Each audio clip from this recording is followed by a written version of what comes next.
Now, there's a lot of implications that can come of this, right? There's lots of implications. It might be a little bit difficult to understand what was just said, but the key thing to recognize is since we identify, since we verify the masses in public, by definition, you can't identify the masses in private. Since we identify the masses in public, then we have a sense of understanding the habits of the public by watching the masses, right? By watching the masses, you can understand the habits of the public.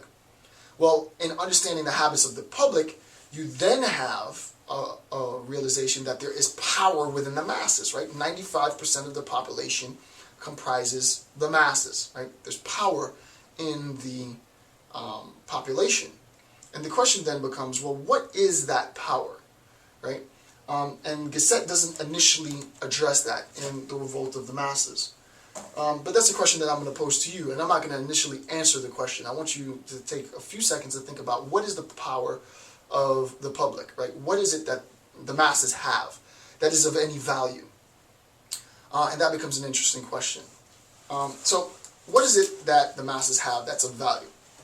Well, the first thing to recognize that the masses have that's of value in sort of a Marxist sense is that the masses have their labor. Right? That's the first thing that the masses have that's of value. The masses have the ability to work.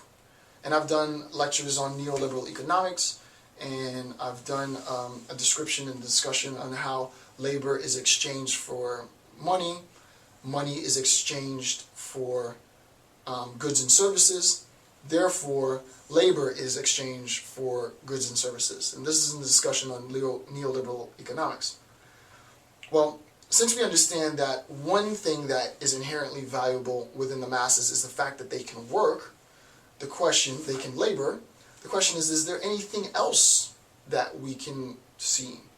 Can we look at the habits of the masses, as Gasset said, the sections that I've read to you, Gasset said, can we look at the habits of people, collectives, within public life, and assess value from their habits, right? What else might be something that's valuable within the masses?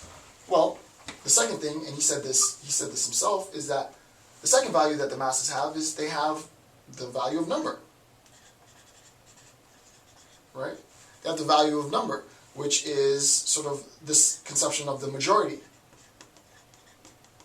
right? The masses are the majority. The masses, by definition, comprise the majority of a nation's population. I mean, that's pretty obvious, right? But the question is, why is this idea of quantity, and he talked about verifiable quantity, why is this idea of quantity of any importance, right? Why is this important at all? Well, if you think about it a little bit further, you analyze the idea a little bit deeper, you then get to recognize, well, if we, the masses, are responsible for doing the majority of the labor, and the majority of that labor generates and contributes to the GDP of the nation, right? Generates to the economic surplus, right? The majority of the masses' labor generates the majority of the economic surplus and revenue for our nation. Then there is power in that majority, right? Because the more people there are, the more potential there is to maximize profit, right? So that the higher a nation's population is the more likely it is that that population can be productive, right? And economically viable. So that there really isn't a difficulty in understanding why in the next few decades, China might be able to arise as the new world superpower because they have a potential workforce that is exponentially larger than the potential workforce within the United States. So the first thing to recognize off of just the first chapter reading this is that there are already implications of Ortega y Gasset's sort of conceptual analysis, right? There are already applications. We've only discussed in this chapter, his first chapter is only roughly 10, 15 pages long. But there's also something else that can be derived from his theoretical conception, right? And the question then is, well, if we realize that we can look at the masses and infer that there's power in number, and we recognize where there is power, there is a possibility for it to be quantified, verified, and where there's a possibility for it to be quantified and verified, there's a possibility for sociologists and anthropologists and the like to do an analysis of the habits of the masses within culture, within society, and in analyzing that, make analysis of behavior and so forth. Then we recognize that there's power not only in the fact that they are able to produce this wealth, but they are going to want representation, right? The masses are going to want representation for their number, right? Within government, the masses are going to want representation. And how is it that the masses are represented within the government? Well, the masses are represented, obviously, by the ability to vote, right? The masses are represented, and they represent their power, and I've done several lectures on this, by their ability to vote.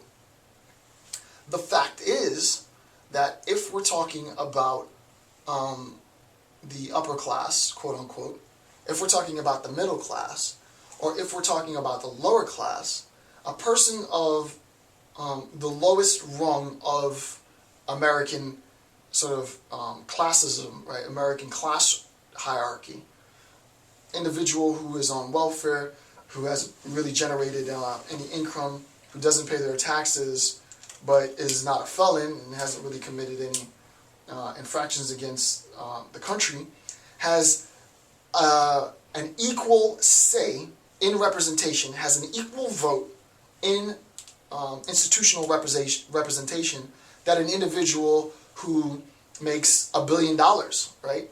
Who's made $1 billion, who makes, 10, 15, $20 million annually. And that's the great equalizer, right? So that the great equalizer then becomes not capital, right? The system is capitalistic, of course, right? The system is capitalistic, and people knock it and say that capital is inherently flawed and so on and so forth. It's sort of hard to come up with alternative accounts. There are some viable ones out there. But what is often not, if ever, discussed is that despite the fact that there are such high discrepancies in the distinction in wealth within American government and within American life, rather, there is an equilibrium in the representational vote, right? One person, one citizen, one vote, right?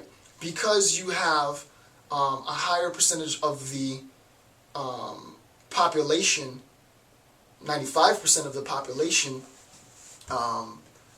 comprising the masses, the majority of the people, 95% of that population has the ability to influence the representation at the highest level of government, right? 95% of the population has that ability.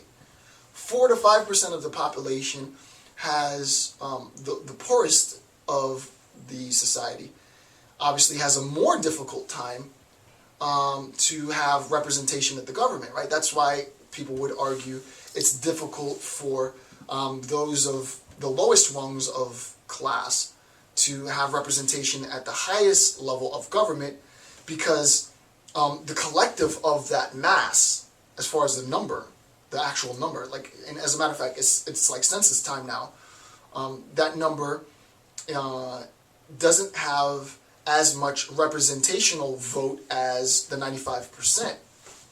But even less than the lowest class, which is sort of paradoxical, and maybe I'll have to draw this down so that you understand this, is that the highest class comprise the least amount of people, individuals, counts, votes, numbers in the population.